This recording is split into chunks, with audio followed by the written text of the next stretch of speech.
If you go on to enjoy the video, please consider hitting that like button and subscribing. It does really help me out a lot. And if you're into Funko Pops, I've just started a brand new channel dedicated to them. The link for that can be found in the description. And beat the random lottery that is FIFA points by buying the coins direct from u7buy.com. Use code TVM at checkout for a 5% discount, or if you're a new customer, get 8% discount. The link is down below. What is going on, guys? TVM here. Welcome back to a brand new video, and we have a road to the final upgrade to talk about. Alaba. I feel like I'm going to be doing a video on this guy every few weeks or so, because he's probably going to get the max number of upgrades, maybe bar the final win, but we'll see what happens in the next round. 89 rated now.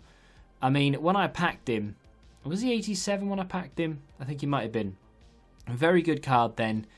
Obviously even better now. Keeps getting better and better.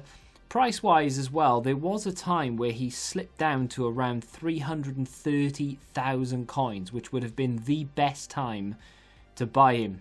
It's quite literally his lowest price was 329 on Xbox. His lowest price on PlayStation has been about 380, which is or would have been a rather decent price to pick him up at, because right now he is currently around 500,000 coins, depending on your platform. PC, I mean, if you didn't buy him on PC when he was down there at about 400,000 coins, you are kicking yourself now. He's worth 725,000. So anyway, nice boost of stats. The good thing about this card is he's actually, well, you could say a good thing. He is an 88 rated left back, an 88 rated right back, and an 88 rated centre back. He's actually a better CDM than he is any one of those positions at 89. This is, of course, based on the points per position system that Futbin implement. You can essentially work out the rating of your card, or the card in general, by hovering over the little graphic that they have on the right hand side. He would make a very good CM, CDM and centre back, as well as wing back, defender in general, wherever you decide to play him. The further forward he goes, the worse he'll be, but anywhere in the middle, down, back toward your own goal, and you can play him, and you can rely on him as well. I'd be quite intrigued actually to see how he'd play as a fullback. I never really considered putting him as a fullback because his pace isn't naturally high. I suppose if you give him a shadow, or even well, maybe a catalyst would be wasted, maybe not, I don't know. If you give him a chem style that's going to boost that pace by 10 on each, so 93, 92 for acceleration, sprint speed, suppose you could play him as a wing back in like a 5-back, and he would be overlapping. You've got the crossing ability, you've got short passing ability, he can shoot from distance, he's got good shot power, composure, ball control, reactions. I'll tell you what, for the next upgrade, which is hopefully going to happen, I will give him a chance at right wing back and let you know what I think. I had to change the team up slightly in order to get Alaba on full chem. That's one of my problems with the team that I have right now. I don't actually have, apart from Sinkgraven at left back, I don't have any Bundesliga players in my team that I can link to get chem to Alaba. So at the moment I'm having to sort of, well, I say at the moment, I'm playing him off chem. You know, I'm not bothered by it personally, but I was also trying to link someone else into the team, which didn't help. I can sort of pigeonhole him in on full chem if I need to, but Klosterman, believe it or not, is actually still a viable player to use. He was not the problem in this team, which is just mad to think that an 80 rated card is still actually not that bad of a player to use in this game.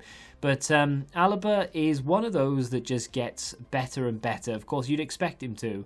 He's essentially getting an inform every few weeks at this stage. He's just class. He is a really, really good centre-back. He's going to be one of those that I think before long you see a lot of people be like mention, and you'll forget that he even existed. So just remember that you saw it here first. Alaba is a banging centre-back. He is definitely, in terms of like on paper and in practice, up there with some of the best in the business. So Rafael Varane is a very overused player that a lot of people tend to use. I would put Alaba in the same bracket as Rafael Varane. No, Joe Gomez is a player that people for some reason still use. Alaba, honestly, just he's head and shoulders above the quality of that card. You've got the acceleration and the sprint speed of 82 and 83. If you want to give him a chem style to boost that up even more, you can. You've got naturally high defending at 89 stand tackle, 88 slide tackle, 91 defensive awareness, 81 heading, and 90 interceptions. And that's without a chem style. So you've got that already. And then you've got great strength. The stamina aspect is only going to come into sort of question, if you will, if he goes in like a CDM role. So if you play him as a CDM, of course, you're going to have to question whether he can do it because he's only got 83 stamina. But if you play him as a centre-back, we both know that he's not really going to suffer that way, because you don't really run your centre-backs ragged like you do with a full-back or like you do with a CDM. Most people will control their CDMs and use those to defend rather than use your centre-backs, for example. Every player has his weakness, of course, so we might as well talk about Alaba's now. Nope, can't think of one. I mean, defensive work rate, I suppose I would give him a little mark down for that, because he does have medium. Ideally, you'd have high-medium in terms of a defensive work rate. But, I mean, apart from that, honestly, and that's me nitpicking, that's not even that big a deal. Like, it normally would be, but he's on stay back while attacking. He's in a 5 at the back, so they all look out for each other. He's never really out of position, and he's fast enough to be able to catch up with a lot of strikers. Not every striker.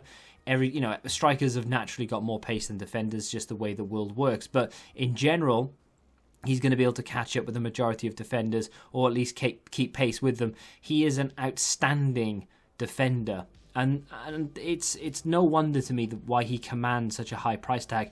And of course, there's still room for this card to go even further again. No disrespect to PSG, of course. I just think Bayern are a very strong unit. They've dispatched many a team that a lot of people thought were going to hold them to a good game, maybe even beat them, and they just sort of brushed them aside as if they're nothing. I mean, they went down to 10 men in the first 10 minutes of their game on the weekend and still managed to score 5 goals. It's not really that big a deal to them if they are playing with 10 men. They are that good. So, yeah, PSG, beware. Alaba is coming, and he has a dynamic card, and he wants it to go to a 90 rated, as do I. I have him untradeable, so I really am rooting for Bayern Munich to get to the final this year, unless they meet Liverpool along the way, in which case I hope they lose a very horrible game. But, all in all, is this card worth 500,000 coins? I mean, in terms of value for coins, if you bought it when it was down there in its sort of 300,000-ish mark, obviously you've had an absolute bargain, because now he's worth... He's creeping up on double that now. He's about 500k. He's creeping up on double. I think it would have been banging value then. Is it good value now? I think if you buy him now and they do beat PSG, you'll have a card that will be endgame. It's getting there. It's not quite there just yet, but it is getting there. One more upgrade and this is endgame. So if you want to take a gamble and they do end up beating PSG, I think you've bought right, because if they do beat PSG, this card is going up to 700 and something thousand coins. Mark my words. Let me know what you think of it in the comment section down below. Do you like it? Do you not like it? Why don't you like it if you don't? And of course, let me know, who is your favourite centre-back in FIFA 21? I wonder how many people say Varane or Gomez. If you have enjoyed this video, hit the like button, subscribe to the channel if you're new, and until the next time, goodbye.